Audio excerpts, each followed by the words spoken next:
Okay, so today we're diving into the details of this press release from Bizbio. They're introducing something new called the Business Roundtable format. What? And our mission really is to quickly figure out how this approach is, actively trying to redefine B2B video content. Yeah, it looks like a different take. Well, when you look at professional video marketing, it usually hits a couple of big roadblocks, Running right? usual suspects. Yeah, first, getting that real, genuine authenticity, that's tough.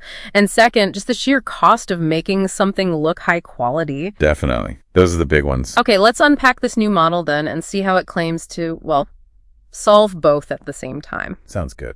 So the setting seems to be the first kind of major change. They completely ditched the traditional, sterile studio. Right. No sound stages here. Instead, they get up to 5 industry pros together for these natural dynamic conversations. And here's the kicker.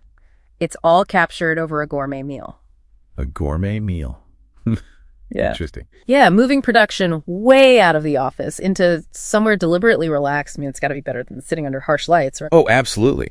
What's fascinating here is how that gourmet meal isn't just like window dressing. It's almost a psychological tool. How so? Well, it really lowers that performance pressure.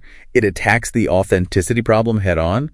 The release even says it lets camera-shy participants shine because it prioritizes, actual social interaction. Ah, okay. So it feels less like an interview, more like a real conversation. Exactly. And that's how you capture the personal passion that's so crucial for building trust in B2B content. That's the whole game, really. Right. Okay, so that seems to cover the authenticity part. But, if a business is putting money down, what about the actual deliverables, the utility? Good question. What do they actually get? Well, the source promises quite a bit. A minimum of 7 professionally edited video segments, each one maybe 1 to 3 minutes long. Okay. Useful chunks. Yeah, perfect for sequential posting or deeper dives. And they also mention it's easy to chop these into even shorter, bite-sized clips for social media. That's a lot of content from one session. It is. But wait a sec. Doesn't having multiple experts, maybe even people who compete in complementary ways, sharing one table, doesn't that risk sort of diluting individual brand messages or making it too generic? That's a fair point, but I think if we connect this to the bigger picture, the answer is really in the financial and strategic setup. Okay. See, that large volume of content is key because the whole format is built on this shared content approach. Participants actually divide the production expenses. Ah, so that tackles the cost barrier directly. Precisely. It makes premium video marketing suddenly, cost effective. Accessible Right. for companies that maybe couldn't swing it on their own before. Okay, that makes sense. Sharing the cost for shared content. Exactly. That shared approach is the core cost solution. And then there's the strategic payoff, the mutual promotion strategy. What's that? Well, every business involved shares all the content across their networks. So you're dramatically multiplying the total reach. It maximizes the ROI on that shared investment way beyond what one company could manage alone.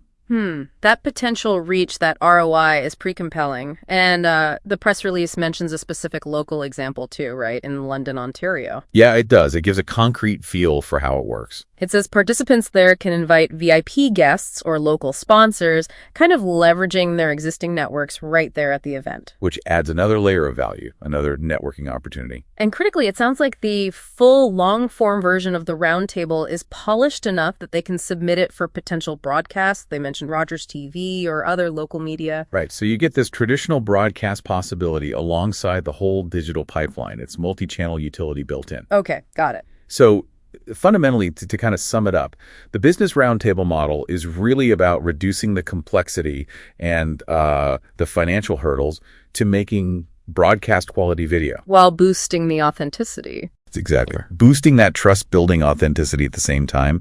It's really restructuring the whole content equation, aiming for maximum efficiency. So what does this all mean for, people listening? If the absolute most compelling high-authority content is captured when industry leaders are just relaxed, collaborating over, a nice meal, what does that really imply about the limitations, maybe the psychological limits, of that traditional high-pressure studio model we've relied on for so long? Makes you think, doesn't it?